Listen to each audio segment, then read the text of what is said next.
Selamat siang semuanya. Kembali lagi dengan UTA 45 Bicara, ruang berbagi masalah terkini, meluaskan informasi dan mencari solusi.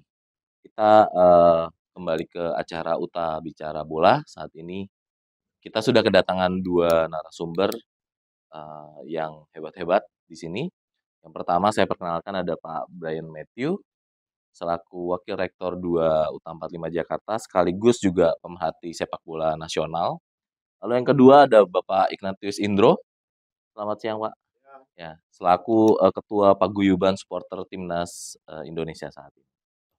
Baik, hari ini ada beberapa hal yang kita akan diskusikan mengenai kondisi dan juga perkembangan sepak bola saat ini. Kita masuk yang pertama yaitu mengenai Piala Asia U17 dan juga Piala Dunia U17. Nah, kita tahu Pak Indro, Pak Brian, Indonesia 4-1 dengan nyaman lolos Piala Dunia. Gimana tanggapannya Pak Brian atau Pak Indro? Luar biasa sekali ya permainannya. Kita lihat ketika menang 1-0 dengan Korea Selatan dan juga pas satu lawan Yaman. Ini kan dua taktik yang berbeda nih. Coach Nova berhasil meracik strategi di mana dia melihat kekuatan lawan, apakah ketika lawan Korea Selatan lebih bermain defensif, dan ketika melawan Yaman kemarin kita lihat sangat mereka bisa mengimbangi fast football yang diperlihatkan Yaman. Pergerakan cepat, counter balik cepat juga, terutama di gol terakhir Evandra. Oh, itu kan langsung dari belakang cuma berapa kali sentuhan udah dapat momen untuk cetak gol di sana. Nah, di sana merupakan suatu kecerdasan dari Coach Nova untuk meracik strategi formasinya dan juga kecerdasan dari pemain-pemain di sana, di mana kita lihat fisik mereka bisa beradu dengan Korea Selatan, dengan Yaman, dan juga speed mereka juga nggak kalah di sana. Oke, kalau Pak Indro gimana? Melihat dua pertandingan terakhir. Kemarin itu adalah momen yang membanggakan. Pertama membanggakan karena memang ini hasil sekolah-sekolah di dalam negeri sendiri, bahwa bisa membawa timnas kita lolos ke Piala Dunia U17 ini. Jadi kita lolos gak cuma sekedar karena tuan rumah, faktor tuan rumah, dan kita akhirnya bisa menjadi bagian dari Piala Dunia U17 nanti ya di Qatar ya. Nah, ini yang membanggakan, produk dalam negeri sendiri lebih besar, lebih banyak, dan dari permainan juga tidak kalah. Apalagi kemarin pas lawan Yaman ya, kita melihat bagaimana permainan yang cukup baik gitu ya. Gol-golnya juga gol-gol yang cantik, terutama gol babak gol pertama ya. Itu gol yang luar biasa gitu. Goli ya? Iya. Nah, itu hebat dan jangan sampai juga ketika kita bagus di tingkat usia, nanti pas senior ini jadi pemain-pemainnya tidak kepakai lagi. Nah, ini yang kita harapkan jangan sampai seperti itu sih. Oke, nah bicara pemain lokal nih, saya jadi ingat waktu itu pas Coach ST pergi, dia ninggalin satu komen di Instagramnya Coach Nova. Jaga pemain lokal, dia maaf tidak bisa menemani sampai akhir. Apakah menurut Pak Brian dan juga Pak Indro, pemain-pemain lokal kita di kelas usia ini memang sudah layak gitu untuk bisa masuk gitu ke level yang sekelas Piala Dunia? Kalau untuk layak apa enggak kan kita harus lihat. Kalau memang dari dulu usia muda kita bagus, kita lihat dari zaman Evan Dimas pun kita bisa mengalahkan Korea Selatan, kita bisa berbicara banyak di tingkat Asia. Tapi kan memang pembinaan ke depannya yang agak bermasalah. Kita lihat kenapa sekarang pemain-pemain keturunan kita bisa lebih baik, karena kan mereka mendapatkan pelatihan yang baik di luar, mereka juga mendapatkan asupan gizi yang baik, dan juga roadmap pendidikan sepak bola di luar itu sudah jelas. Terutama kalau kita lihat pemain keturunan kita kan berasal dari Belanda, dari Italia, dari Spanyol, dari Inggris. Mereka kan negara-negara yang memang sudah memiliki roadmap untuk sepak bola yang baik, berjenjang dari U5, U7, U9, dan selanjutnya. Nah, itu yang harus menjadi concern kita sekarang, bagaimana kita mengembangkan anak-anak muda kita ini. Karena kalau untuk kita bicara dengan pemain keturunan kita, mereka kan berumur 22 tahun, 23 tahun, 25 tahun. Nah, ke depan mau seperti apa? Apakah mau selamanya kita mencari pemain keturunan? Kan mereka juga ada stoknya. Mereka kan juga ada waktu habisnya. Nah, di sini bagaimana ketika sekarang pemain keturunan ini menopang kita untuk bisa berbicara banyak di tingkat senior, anak-anak muda ini harus mulai dilatih untuk bisa menggantikan mereka secara perlahan. Nah, kita lihat sekarang di U17 ini bagaimana kita bisa menjaga talenta-talenta muda kita ini, terutama kalau dari yang sebelum-sebelumnya kan, dari sebelum Piala Asia ini bahkan Goli kan juga Ya, sudah bersinar. Ini kita lihat ada Evandra, kalau diharapkan ada pemain-pemain lainnya, ada juga yang pemain muda sekarang Matthew Baker dari Australia. Ya, kita harapkan anak-anak ini dijaga. Supaya ke depan pun mereka bisa bicara banyak. Kalau kita ngomong yang ke belakang seperti zaman Evan Dimas dulu ketika kita bisa melawan Korea Selatan melawan timnya yang dulu Hwang Hee-chan di sana, kita lihat sekarang Evan Dimas ada di mana dengan Hwang Hee-chan ada di mana. Yang satu masih bersinar di Wolves di Premier League Liga Inggris. Sementara Evan Dimas kan kita lihat bahkan sekarang udah mulai dia sekarang di liga berapa ya? Evan Dimas Udah sudah nggak ada klub ya? lagi nggak dapat klub. Nggak dapat klub. Nah itu kan berarti kan ada masalah di pembinaan kita. Ketika di level muda mereka bisa bersaing, kita bisa menang dari mereka. Tapi kenapa ketika udah banyak senior hilang talenta kita? Nah, bagaimana kita harus menjaganya? Bagaimana kita bisa menjaga mereka? Ya, kalau saya pikir malah kita nih tidak punya kompetisi di tingkat junior ya. Ketika sudah bagus di tingkat junior, mereka apa? Kan banyak juga dari SSB ya. Tapi mereka tidak ada misalnya kompetisi yang dibuat secara profesional di Indonesia, sehingga mereka tidak punya jam bertanding yang cukup ketika naik ke peringkat ke usia lebih tinggi gitu ya. Mereka tidak punya. Bayangkan aja di kompetisi Liga 3 kita gitu, misalnya di Jakarta, itu satu klub bisa aja hanya bermain dalam satu kompetisi itu cuma 3 pertandingan.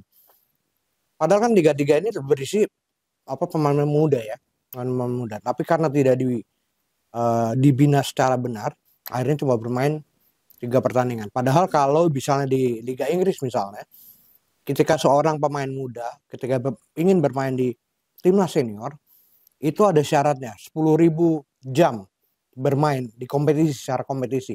Mereka punya mental berkompetisi yang baik sehingga akhirnya bisa masuk ke tingkat senior di timnasnya. Nah di Indonesia karena nggak ada kompetisi seperti ini, ya Liga 1-nya aja masih berantakan juga kan. PSSI menganggap bahwa penggunaan VAR ini perbaikan, padahal kan ya itu realita gitu. Kalau VAR ini digunakan di semua negara, tapi kan peningkatan liganya sendiri tidak diperhatikan. Kompetisi di Iya tingkat betul. umur harus lebih Ditingkatkan lagi. Oke. Kemudian Pak, ini kan kemenangan ini kan nggak lepas dari apa yang dilegalisasikan oleh Coach STY. Setuju nggak kira-kira? Pertama itu. Kedua, ada yang bilang, Indonesia hoki aja nih bisa penalti menit terakhir lawan Korea setelah ditekan habis-habisan. Kemudian lawan Yaman kita bisa lihat pemain sudah mulai rileks nih. Open play 3 gol, 1 penalti gitu ya. Dan pola permainannya tetap counter attack cepat, pressing gitu. Nah, kira-kira legasi yang ditinggalkan STY ini memang benar-benar dijalankan kah oleh Coach Nova atau Coach Nova memang punya gaya sendiri gitu dalam dalam membina anak-anak U17 ini? Gitu. Kalau menurut Pak Indro dan Pak Brian. Ya kalau STY itu dia melihat waktu pertama kali STY datang ke Indonesia, saya hadir langsung ketika pelatihan pertama ya. Ini pemain-pemainnya udah pada kecapean dengan gayanya Sintayong. Akhirnya Sintayong sendiri melihat kekurangan utama dari timnas Indonesia adalah fisik. Gitu. Fisik yang digenjot, akhirnya ada yang muntah-muntah segala pemainnya gitu. Nah ini yang akhirnya Coach Nova bisa juga melakukan itu, memperpanjang cara melatihnya Sintayong bahwa kekurangan pemain-pemain kita adalah fisik. Nah ini yang diutamakan oleh Coach Nova ya. Dan kemarin nih terlihat akhirnya kita bisa melihat permainan dari kaki ke kaki yang cukup baik ya, umpan-umpan yang panjang juga cukup baik. Nah ini yang fisik kita benar-benar telah digenjot dengan baik oleh mulai dari Sintayong sampai Coach Nova. Pak Brian setuju atau mungkin? Saya setuju dengan statement itu karena bagaimanapun ini kan proyek jangka panjang. Nggak mungkin dengan pergantian pelatih sebelumnya menjadi tidak memiliki kontribusi. Terutama ini kan Coach Nova kan juga sudah menyerap banyak ilmu dari STY kan sebagai asisten pelatih. Dan kita lihat bagaimana cara mainnya, semua segala macamnya, fisiknya yang sudah mulai terbentuk. Itu kan bukan fisik, kalau kita ngomong Kluivert berarti kan dari Januari, Desember ya. Iya. Dia Januari efektif. Nah, mungkin dalam 4 bulan mereka memiliki fisik yang bisa kompetitif di level Asia. Pastikan itu sudah melakukan suatu proyek jangka panjang ke belakangnya. Nah, di sana sendiri, kalau kita ngomong bahwa itu hoki, kalau dari saya sendiri, hoki itu kan dibutuhkan momentum dan juga skill di sana. Kalau ada momentumnya, skillnya nggak ada, nggak mungkin terjadi gol, nggak mungkin terjadi kesempatan itu nggak mungkin bisa dimaksimalkan. Sehingga di sana pasti ada suatu preparation yang memang sudah dipersiapkan, sudah dilatih bagaimana cara finishing, bagaimana mereka harus defense. Karena kita lihat kalau pertandingan dengan Yaman kemarin kan, itu mental anak-anak kita itu kan benar-benar terbentuk. Kita lihat kedewasaan mereka. Terutama ketika yang penalti kemarin kan harusnya kartu merah itu kipernya itu. Betul. Tapi kan mereka tidak ada protes berlebihan, sudah memang gitu ke atas wasit, kita dapat penalti, nggak ada kartu, oke kita jalankan. Ada beberapa juga tackle-tackle berbahaya yang harusnya kartu kuning, itu kartu merah kedua. Kartu kuning kedua untuk kartu merah itu untuk backnya itu. Nah, itu kan harusnya kalau yang kita lihat di sebelum-sebelumnya itu kan pasti ada pengaruh di mental mereka, emosi mereka. Nah, ini kan kita lihat kedewasaan mereka, bagaimana mereka tetap fokus pada skema permainan. Oke, kita lanjut, game must go on. Dari 2-1 kita bisa jadi 3-1, momentum dilanjutkan menjadi 4-1. Nah, itu kan mental itu kan bukan suatu hal yang bisa didapat secara instan. Itu kan melalui proses di sana. Nah, di sana kita bisa lihat memang keberlanjutan itu harus terjaga. Kalau kita lihat di negara-negara lain juga, Korea Selatan, Jepang, dan juga sebagainya, mereka tidak mungkin bisa mengatribusikan suatu pencapaian mereka hanya ke pelatih saat itu. Pasti karena jangka panjang. Kita pun ngomong Jepang ketika dulu mereka masih meminta roadmap ke kita ya Pak. Yeah. Ketika zaman Galatama, itu kan masih kita bahas. Berarti kan itu masih legasi dari zaman dulu terbawa sampai sekarang sehingga sistem itu terbentuk. Sampai ke Liga 7 kalau nggak salah. Kalau di Jepang kan ada 7 kasta di sana. Itu kan satu proses panjang. Nah sekarang ini bagaimana Indonesia bisa mengkonsepkan hal tersebut. Masuk ke Liga 3 bagaimana memprofesionalisasikannya. Nantinya juga kita lihat untuk jenjang umur EPA itu harus bisa dimaksimalkan. Karena kalau sekarang EPA nggak efektif.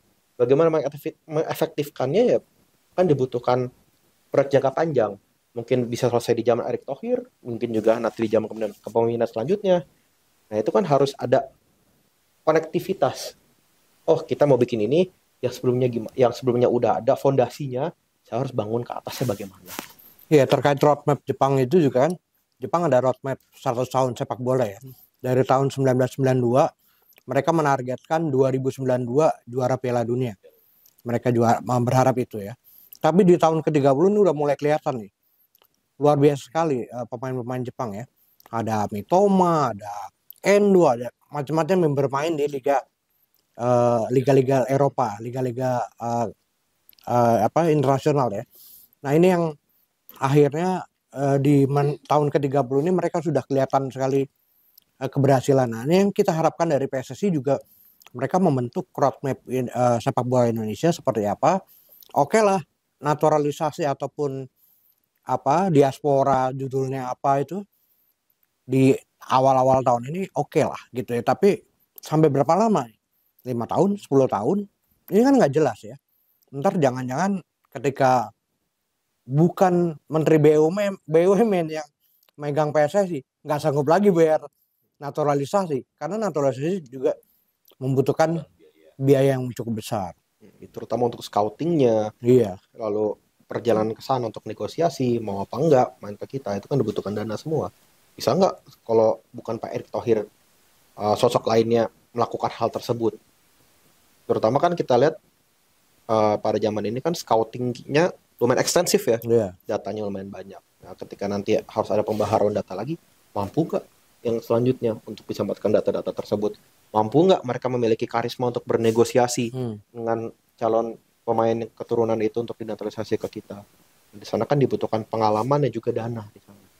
Nah itu maka dari itu kita harus punya roadmap juga, bukan hanya Jepang. Maroko kan juga kemarin bisa sampai di semifinal. Itu kan juga akademi mereka sudah terbentuk dengan baik, roadmap mereka ada. Bahkan kalau waktu itu kita lihat Kamboja pun sudah memiliki roadmap dibina oleh Jepang. Nah kita sendiri roadmapnya kan masih belum ada. Itu bagaimana kita mau minimal belum pernah lihat ya. Belum pernah lihat. Kalau mereka ada, puji Tuhan. Nah, kita belum pernah lihat. Ini harus dibuka juga ke publik biar publik bisa ngatasi itu mengawasi itu. Oke. Menarik Pak. Jadi prinsipnya kita lolos Piala Dunia. Selamat ya buat U17. Ketemu di Qatar nanti 2025. Mudah-mudahan saat kompetisi Piala Dunianya bisa semakin berkembang lagi ya. Oke, U17-nya sudah lolos Pak. Yang senior gimana nih kira-kira? Masih ada 2 pertandingan lagi ya? Iya, tapi kan kita tinggal ya kemungkinan besar kita bisa menang lah lawan Cina. Karena kita bermain di Gelora Bung Karno ya. Itu kan faktor sendiri. Tapi kalau ketika melawan Jepang, nah itu ruwet. Mainnya di Jepang, kita berharap palingnya tidak kalah banyak gitu ya. Tapi dengan menang lawan Cina, kita minimal kita bisa peringkat 4 kan. Dengan masuknya lolos lagi ke fase keempat. Ini kan fase ketiga. Fase keempat lolos dan kita akan bertemu lawan-lawan yang gak kalah berat ya, di situ ya. Itu sih. Apalagi Qatar ya. Iya. Optimis lolos Pak Indro. Kalau round 4. Ya optimis lolos, cuma masalah bangga atau enggaknya ntar dulu. Oh, kenapa nih? Ya kan kita tahu bahwa ini kan bukan dihasilkan oleh sistem yang bagus di Indonesia gitu ya. Dari seperti yang tadi kita bicarakan, kita roadmap-nya yang jelas, sehingga kita nggak tahu nih ini produksi benar-benar produksi kita apa selama ini hanya berjalan sementara aja, berapa lama untuk naturalisasi ini. Nah ini yang masih menjadi pertanyaan besar. Nah ini yang membuat kita agak masalah kebanggaannya gimana gitu ya. Ini bukan hasil dari sistem yang benar-benar kita buat secara baik gitu. Tapi kalau misalnya beneran lolos, anggaplah seniornya lolos gitu Piala Dunia, kira-kira masih tetap merasakan hal yang sama atau? Iya senang kita senang kalau tim kita lolos ke Piala Dunia. Cuma kan yang kita harapkan benar-benar adalah tim ini diciptakan oleh sistem yang benar-benar sudah bagus di bangsa ini dan sehingga sepak bola ini benar-benar diperbaiki secara sistemik gitu, nggak cuma atas saja yang diperbaiki. Setuju nggak Pak Brian dengan Pak Indro? Kalau dari saya sendiri sih, kalau dari saya bangga timnas ini pencapaiannya. Tapi saya juga setuju dengan apa yang disampaikan Pak Indro, bahwa kalau saya bukan lebih kepada bangga nggak pada, tapi lebih pada concern saya, yaitu pada titik ini kita bisa mencapai Piala Dunia, kita bisa berbicara banyak di pentas Asia, tapi what's next? Jangan sampai kita euforia pada saat ini, namun kedepannya tiba-tiba melempem lagi karena tidak adanya baik itu pemain keturunannya sudah habis ataupun adanya pergantian kepemimpinan di PSSI itu sendiri. Nah, jadi apa strategi PSSI untuk bisa menjaga timnas ini? Bukan saya ngomong timnas sekarang, tapi kedepannya juga untuk tetap bisa berbicara banyak di kancah Asia. Kita lihat bagaimana Thailand kan juga kita lihat sekarang banyak pemain, ada beberapa pemain naturalisasi. Tapi kan memang sistem mereka sudah bagus. Iya, kompetisinya sudah bagus. Pemain mereka bisa berbicara banyak di Asia, pembinaannya sudah ada. Jadi mereka mau ambil pemain keturunan, ambil pemain apa, itu udah bukan concern lagi buat mereka. Hanya penambahan amunisi. Sementara di kita kan tulang punggung kita ini kita harus cari di luar. Nah, itu yang harus diperbaiki di akademi kita. Bagaimana tulang punggung itu dari Liga 1 sendiri ataupun dari liga-liga muda harus bisa berbicara di sana. Kalau kita lihat sekarang, seperti di klub SM Makassar berhasil berbicara banyak lah FC Challenge League. Tapi kan kita lihat klub-klub lain, Persib bagaimana di Asia Champions League 2 ya. Iya. Sebutannya yang itu. itu kan kesulitan bahkan melawan Lion Sailor, itu klub dari Singapura. Nah itu bagaimana kita di level klub jauh untuk 8 pemain asing itu Iya. gak efektif, gak memberikan kesempatan buat anak muda kita, pemain lokal kita Liga 1 untuk bisa tampil mendapatkan jam terbang. Nah kalau di dalam negeri sendiri nggak efektif, bagaimana nanti ke depannya mau seperti apa? Kenapa kita bisa lihat Malaysia? Wow, Johor itu begitu kuat JDT dengan regulasi dia berapa pemain asing. Iya. Kita Banyak. lihat di Asian Champions League mereka bisa bicara banyak, tapi hampir 11 pemain luar semua, pemain asing semua. Kita lihat timnasnya hancur berantakan. Kita lihat Malaysia sekarang berbeda dengan dulu zaman Safi Sali. Iya. Itu kan kita ketemu mereka ya gentar, tapi sekarang nggak ada artinya. Dia mau ngomong Arif Aiman siapa segala macam, nggak ada artinya di sana. Kenapa? Karena pemain lainnya nggak ada jam terbang. Ya, jangan, kalau kita udah lihat tetangga kita melakukan hal yang salah, kita jangan ikutin dong.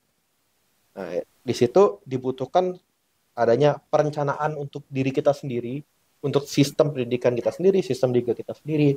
Bagaimana kita menemukan formula yang matang supaya ke depannya timnas kita ini bisa terjaga nih. Dari U17 sekarang bisa lolos Piala Dunia, bagaimana cara kita menjaga mereka untuk tetap bisa kompetitif di level Asia bahkan level dunia. Dampaknya itu loh, dampaknya juga kan kalau misalnya kayak Iqbal Dwi Yange, orang-orang seperti itu, pemain-pemain yang bagus kayak gitu ya. Tapi mereka masih bermain di liga lokal gitu. Kayak yang di U17 juga gitu kan. Tapi ke depannya kalau misalnya harus bersaing dengan pemain-pemain diaspora yang bermain di Liga Belanda, Liga Inggris, Liga itu kan akan kalah ya. Nah ini yang dampaknya ini, apakah memang pemain-pemain lokal kita yang bagus hanya karena bermain di liga lokal kalah bersaing dengan diaspora itu. Nah ini kan dampaknya akan kalau misalnya diaspora itu selalu di pakai gitu ya di 20-30 tahun, orang-orang kayak Iqbal Yang nggak bakal kepake.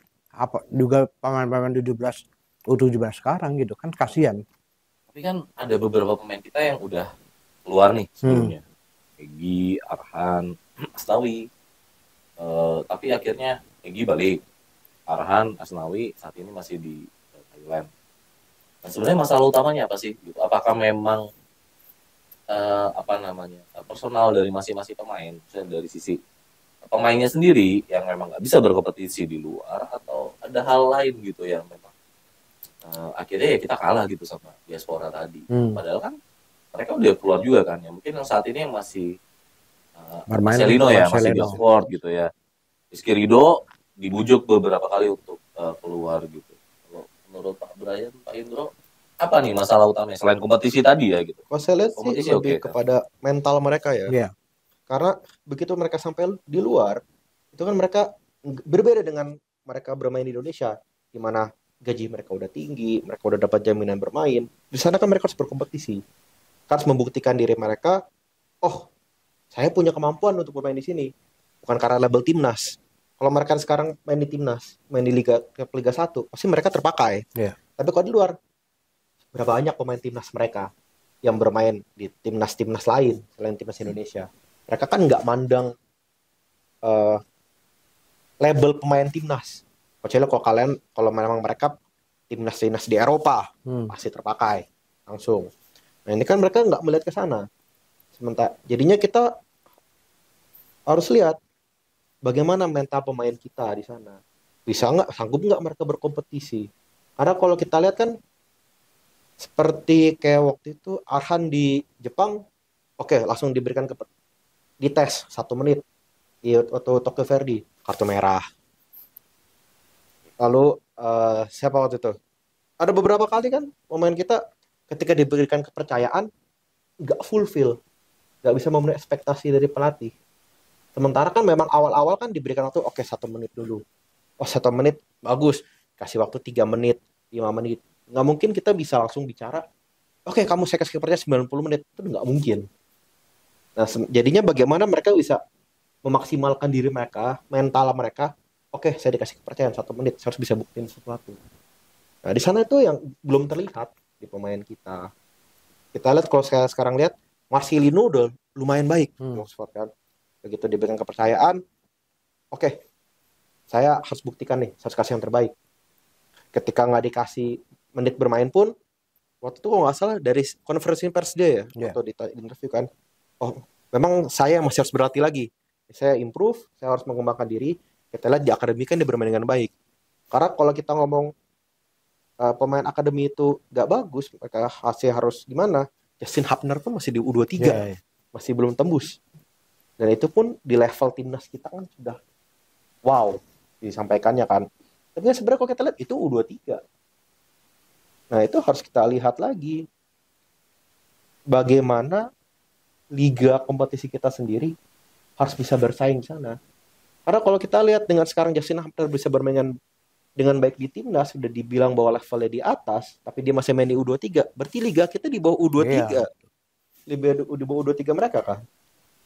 Setidaknya bagaimana kita harus bisa bersaing dengan Liga 2-nya Jepang, Liga 2-nya Korea. Karena Liga 2-nya Korea aja Asnawi ketika bermain di sana kan sudah dianggap hebat kan. Permainan dia pun visi dia pun kelihatan sangat berbeda jauh, ada improvementnya dibanding mereka bermain di Liga 1. Berarti kan di Liga 1 ini kalah dengan Liga 2 Korea. Nah sekarang bagaimana setengahnya deh kita bisa bersaing dengan Liga 1 Thailand dulu. Liga 1 Thailand, baru nanti kita bicara dengan Liga 2 Korea, Liga-Liga di Asia. Karena di sana ada gap bahkan dengan Liga 2-nya. Kita nggak bicara Liga 1. Kita bisa lihat dari ranking koefisiennya aja. Ranking koefisien kita kan peringkat berapa sekarang? 20-an. 13, 20-an. Nah, di sana kan harus ditingkatkan. Mereka baru bisa berkompetisi dengan klub-klub lain yang di Asia. Nah, di sana dibutuhkan pembinaan yang baik. Karena kalau kita lihat pemain-pemain mereka menggunakan panggung dari Asia Champions League itu kan untuk bagaimana mereka menggoda scout-scout luar untuk bisa mengontrak mereka. Dipanggil ke Eropa, dipanggil ke Amerika Latin, dipanggil ke negara-negara yang memang sudah lebih terbentuk. Nah, di sini apa? Nah itu perbaikan kompetisi itu nggak cuma sekedar penggunaan VAR gitu. Nah ini kan PSSI selalu mengandalkan kita gunakan VAR kok memperbaiki liga. Enggak seperti itu. Bagaimana klub-klub kita juga harusnya memperbaiki diri, bagaimana dia melatih lalu memberikan asumsi gizi gitu ya. Bahkan kalau bisa klub kita udah menggunakan sport science. Dengan sport science kan dia masing-masing orang itu udah ada pengembangannya tuh. Itu kan tercatat semua. Nah, ini yang penting gitu, perubahan kompetisinya mulai dari klub.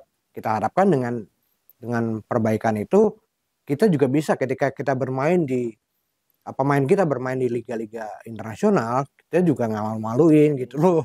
Jadinya bisa berbicara juga di klub internasional. Itu yang dilakukan dari Jepang. Oke, peningkatan kualitas sepak bola nasional secara menyeluruh itu yang penting dilakukan oleh PSSI ke depannya. Oke, terkait sepak bola nasional mungkin sampai situ Pak. Sedikit lah internasional. Ya, Liverpool kalah Pak 3-2 kemarin. Ya, MU seri. Gimana? Mau juara apa enggak sih sebenarnya? Ya juara sih juara. Cuma kalau sampai nggak juara ya terlaluan. Bedanya udah lumayan ya, 11 poin ya kalau 11 poin dan tinggal 7 pertandingan kan. Ibaratnya tinggal nyari 3 kemenangan, 1 seri, itu udah juara udah pasti. Kalau sampai gagal ini ya keterlaluan gitu kan. Kemarin udah kalah sama Newcastle kan 1 piala terbang. Iya, kalau piala kita ya kalau dilihat dari Jurgen Klopp kan di tahun keempat baru bisa berbicara mendapatkan piala. Kalau ini Arne Slot sudah bisa juara Premier League itu udah hebat gitu. Dengan dia sebenarnya pas dia masuk kan kita juga nggak bisa berharap banyak fans Liverpool ya, nggak bisa berharap banyak dengan Arne Slot gitu. Kita masih ngarepin Jurgen Klopp, nggak kayak STY ke Clifford gitu ya yang banyak banget drama gitu. Kalau ini kan peralihannya malah cukup baik. Nah ini yang Kalau fans Liverpool sih ngarepin sih paling nggak dapet 1 lah. Kayaknya emang lagi beruntung aja ya Pak ya. Karena City-nya lagi jelek, MU-nya jelek, Arsenalnya nggak jelas gitu ya. Karena City sendiri kan juga mereka kehilangan beberapa pilar mereka. Iya, Ternyata dampaknya hilangnya Rodri itu kan besar sekali iya. ke Manchester City. Waktu ke depan De Bruyne udah pamit. Iya. Nah, siapa motor pengendalinya di sana otaknya? Nggak mungkin Marmus. Nggak mungkin, pemain-pemain lainnya juga belum bisa membuktikan. Phil Foden juga belum bisa membuktikan bahwa mereka bisa loh bermain tanpa Rodri, tanpa De Bruyne. Karena kita lihat dengan tanpa Rodri tidak ada kreativitas. Makanya entah kemarin MU yang bermain bagus sampai City bermain buruk. Nah, saya juga nggak tahu deh. Karena saya sebagai pendukung MU, oke, memang nggak ada dampak untuk Peringkat 13 nggak ada soalnya. dampak. Mau itu menang lawan City, mau itu seri, nggak ada dampak. Tapi kan ini kan suatu hal yang penting buat Manchester City. Mereka harus bertahan di peringkat 5. Seenggaknya untuk bisa bermain di kaca Eropa. Lah dengan ini seri, Newcastle kan masih ada sisa Iya. 2 pertandingan, 1 pertandingan. 2 kalau nggak salah, 2 pertandingan. Masih ngutangkan mereka ketemunya Leicester City. Iya. Kemarin ada 3-0. Nah, berarti kan ada kemungkinan mereka ditendang dari Eropa. Kedepannya nggak bisa ikut. Karena nggak masuk 5 besar kan. Nah, ini agak suatu jadi PR buat Pep Guardiola. Apalagi kita lihat kemarin dengan nggak ada Haaland, Marmus, oke, kemarin ada satu momen kan yang dia bisa one on one. Cuman kan keburu kebalap sama siapa tuh? Saya lupa tuh backnya tuh. Keburu ketutup di sana. Cuman habis itu kan kita lihat di 20 menit, 30 menit terakhir kan di pressing semua. Itu juga menjadi PR untuk MU. Tidak ada ketajaman di sana. Kita lihat berapa kali umpan matang dari Bruno Fernandes pun nggak bisa dimaksimalkan. Garnacho kita lihat seperti apa itu, tendang angin itu waktu dia mau coba volley. Kemarin Mason Mount juga kurang beruntung, ada bisa ditutup juga oleh back Manchester City volley-nya. Nah itu ya bagaimana Ruben Amorim ini harus bisa meracik suatu, membuat pemain nyaman dengan gaya permainan yang memang sesuai dengan MU. Karena untuk kita ngomong kondusivitas sendiri, MU itu kan udah nggak kondusif. Bahkan kemarin statement dari Sir Jim Ratcliffe kan juga, kalau dengan kondisi sekarang saya masih oke, tapi kalau saya ditekan seperti bagaimana hinaan datang ke Glazer, saya akan mundur. Nah, ya gimana? Bosnya aja udah kayak gitu kan. Nah, ya mungkin harus nunggu duit Qatar kali. Nah, kalau MU masalahnya sih dia emang dari dulu setelah Alex Ferguson itu manajemen yang bermasalah selalu gitu kan. Milih pelatih yang berbeda banget kayak dari Moyes ke Ferguson ke Moyes gitu kan. Ini kan gayanya udah berbeda. Udah gitu pilih pelatih lain walaupun pelatihnya top gitu ya, tapi juga berbeda gitu semuanya, dan sulit sekali untuk membangun dengan waktu cepat gitu kan. Sementara harapannya fans tuh cepat. Nah ini nggak bisa juga gitu kan. Ya kalau kita ngelihat Liverpool lagi gitu, ketika ke Jurgen Klopp kita masih rela loh nunggu 4 tahun gitu sampai Jurgen Klopp dapat piala gitu ya.